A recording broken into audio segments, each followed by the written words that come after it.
Mr. Miracle, The Source of Freedom, issue 1, Brandon Easton and Fico Ozio, if I'm pronouncing that correctly, on the art. So, yeah, it's a Shiloh Norman, Mr. Miracle, interesting him. What's interesting is I'm not sure how much like Scott Freeze existed in the world in the context of this story. Yeah, there's some strange stuff at play that I feel like is part of the story that's being told. Yeah, there's definitely stuff to get into. Oh wait, no, I tell a lie. I forgot the last page. Scott Free does exist in this world. Of course he does. He does, but in what form? Right? Yeah. Yeah. I forgot. I will say my biggest drawback to this was the ending. I don't like because I think I just remembered wondering that throughout the issue. I'd forgotten what the cliffhanger was at the end. Yeah, so we see that this Mr. Miracle is kind of a celebrity. He's a obviously secret identity celebrity, but he does stunts and does like feats. He does this big thing at the start, pay-per-view, where he jumps basically from orbit into Earth and has to get out the chains, and everyone thinks he dies, and it's this big, spectacular stunt. But when they go to find him, when they think they're going to find a crash landing, he's sitting there sipping a beverage, as if it's nothing, as if it's no big deal. Yeah. So that's kind of the setup for it. Yeah, he's an escape artist, so of course that was part of it. Yeah. So, and there's a lot of him talking with his agent and stuff like that. And he doesn't want to release his identity, even though his agent thinks it'll do better numbers for him. The dropping in demographics, the ratings are going down a little bit. And he doesn't want to. He doesn't want to be, an action. Well, there's action figures and stuff anyway, but he doesn't want to be, this. He doesn't. Which is funny because this is the same guy that did the backup in Future State, where there was a bunch of Mr. Miracle action figures and stuff. Like that was part of the story. So I did like that. That was a nice little subtle thing. Like he is a full-blown celebrity, not just a cape hero. You know what I mean? Yeah, and he brings up Thaddeus Brown. Which, are you familiar with Thaddeus Brown? Yeah, so Thaddeus Brown is his mentor that taught him the art of escape, who also worked with Scott Free. I know in my limited knowledge of the Fourth World stuff, because that's still a big blind spot for me. But yeah, he was a circus escape artist, the first person. So he was the actual first Mr. Miracle. And then when Scott Free got to Earth, when he escapes Apocalypse, that's where Scott Free comes from. Yeah, because his agent says you don't want the world to know you're black, basically, and he says I'm not ashamed of who I am or what I stand for, but Thaddeus Brown suffered tremendously once he was exposed. So that obviously his race is going to play into the story. It is mentioned numerous times, which I liked. The meta context of this I like is that even though he's an escape artist, he can't escape the his skin color. Like no matter what he does, he's still going to be held to a different standard than everybody else. And I like that thread through this, because those are the that's kind of what he says about wearing the mask, is that it's the one time he doesn't have to like feel that. Right. It's just the one time he's free of that in a sense. Right, exactly. And so I like all of that, and then that's when we got to the end part, and this part about legacy and just the look and stuff. I'm just like, oh, okay, this is not where I thought it was going to go, because I was enjoying it for the most part.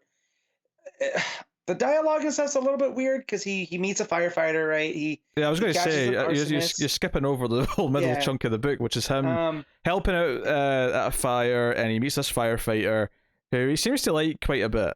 And to the point, and this is actually something I've never seen done in a superhero comic before, where he wants to ask her on a date, so he's going to have to tell her who he is.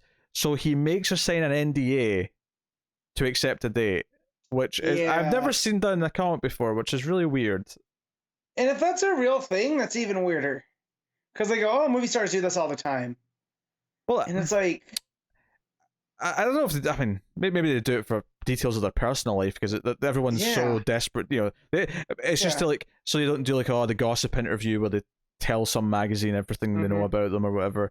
Like, But that's different from this, where it's like, no, you can't tell anyone who he is. Like, Right. you're going to find out who he is. And here it makes sense though, because he is this masked character. You know, that's the mystique is part of what makes Mr. Miracle work, right? Like, so I get that. It's just his lack of skill being able to talk to anybody.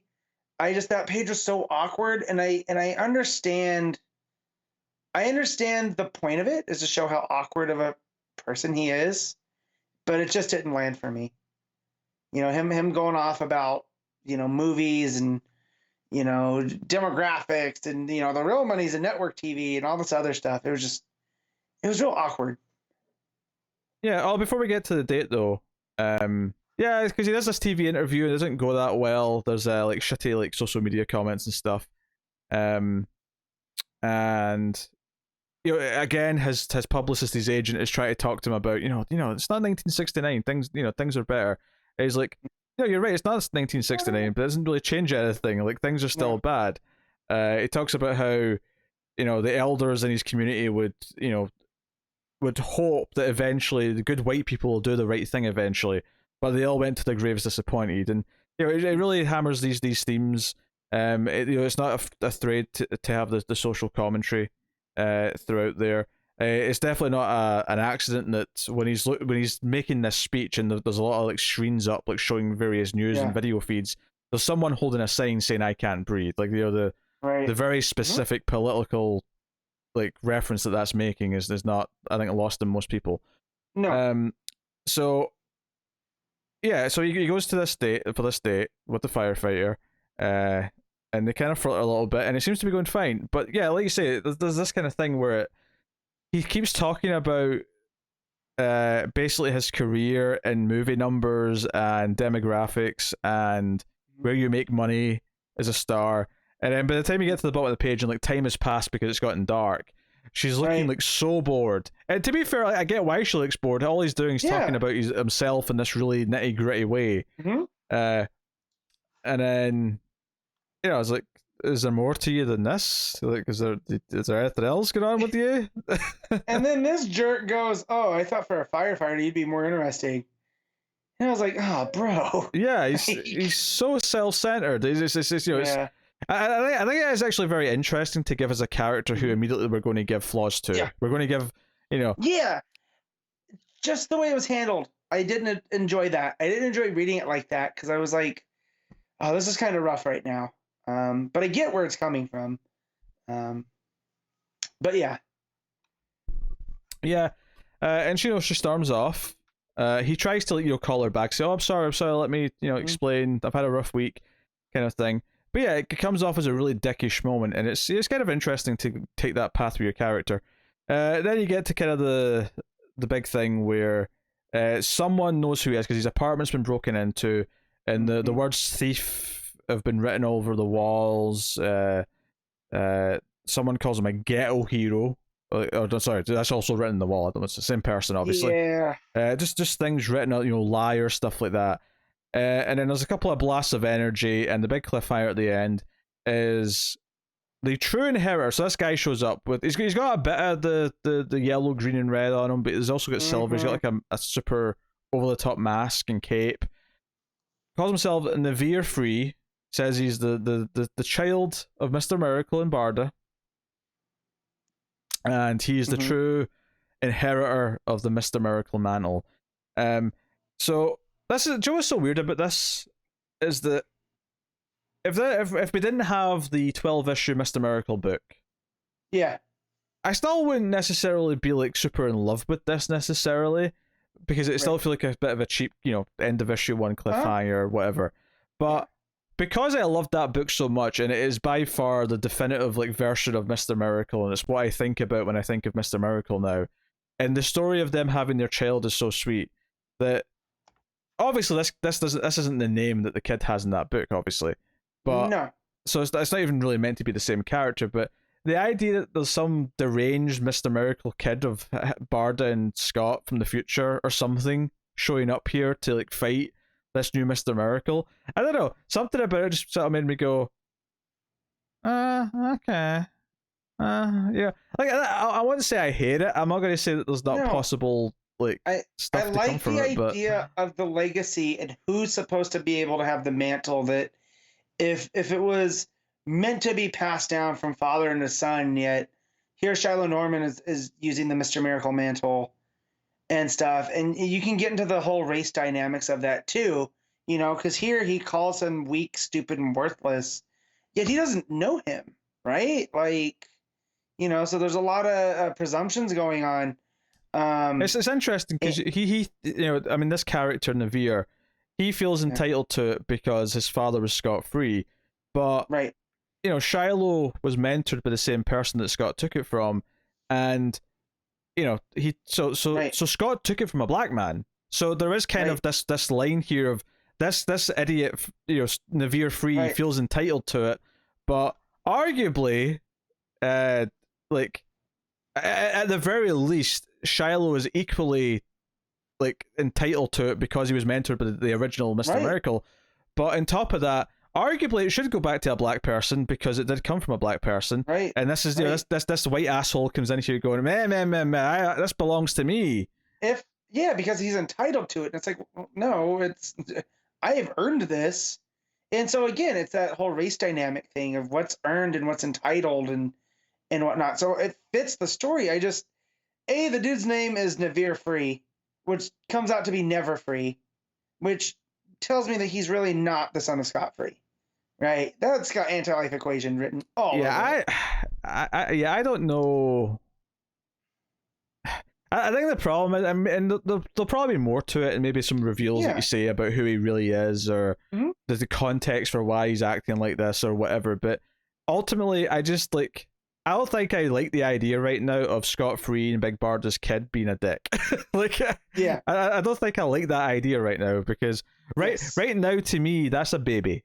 It's a baby who had a very sweet emotional story building to, and what that represented to both of those characters. Just the whole idea of the fourth world. What I do like about that, and the thing I am familiar with, is the whole idea that the fourth world, when it ends, Earth will become the fifth world, and that's why there's so much superhero shenanigans going on, right? That's what Kirby had always set up in that. So the whole idea of legacy is built in to the New Gods and the fourth world. So the idea that this story, as the first issue, is about legacy and whose legacy is it, I really like. Just the execution here, a little bit off. So like you said, in my head, that's a baby. And a baby's not wearing that stupid costume, which I don't even like to look at the costume, because it's like they took Barda's costume and Scott's costume and just threw it in a blender. It's overdone, The helmet, the big mask, the mohawk. I don't like. No, it's don't overdone. Like it. It's overdone. So I think I like the first chunk of it, which is okay. He's this Daredevil's, escape artist. He's doing pay-per-view stuff. They talk with the agent about demographics. I actually kind of liked. I liked like the agent trying to talk him into doing things, but being kind of sympathetic as to why he feels uncomfortable doing certain things. Once you get to the date, it's a little bit murky, although I do appreciate the attempt to give us someone who's not perfect, because it's too easy with a main character to just give us someone who's great. Once you get to the kid from the future, I mean, I'm assuming it has to be, right? Unless this is set in the future, which I don't think it is. I don't think it is, because this is a character that was doing stuff in Future State. Yeah. So also I like the idea of another hero being active in Metropolis, and the fact that he's so tied to Suicide Slum, right? Like that's his neighborhood. That's where he grew up, So on top of that, you'd think that it's taking place in current time, with everything that's going on, like in the backup of Superman, with all of those, other characters, you'd think this is modern day. So we'll see. This did not. Like I like the because we talked a bit about the question of who does the legacy belong to and the entitlement of this character. I think what dilutes it a little bit is that we had to invent this character to do it, and I don't know if it feels like it doesn't sit well with everything else that we know about the other Mr. Miracle character. And admittedly, like how in continuity was that Mr. Miracle book? Sure, okay, that's a fair point, but a lot of it's connected to it, so it's hard to just jump into this and take this new child of Scott and Barda and not just be like, even though Yeah. the questions that are raised from it and like the themes that it's going to explore because of it are actually quite interesting. So yeah, so a little mixed in places, I would say. Yeah, Uh, for sure. It hasn't chased me off of wanting to keep reading it. I got to that last page and I was otherwise like I was having some like hesitations about it. Then I got to that last page and I went, oh come on. yeah. Why are we doing this one? Like I do like the whole concept of legacy and who it belongs to. Like that whole the whole Oh, social media. Mike. Mm. And whole, continue. Yeah, the whole social media aspect of it, right? Like, the trolls coming after him. Yeah. So. No, there's definitely a lot of good stuff in here. It's just not everything clicks either. Mm-hmm. So with that said, what are you giving it?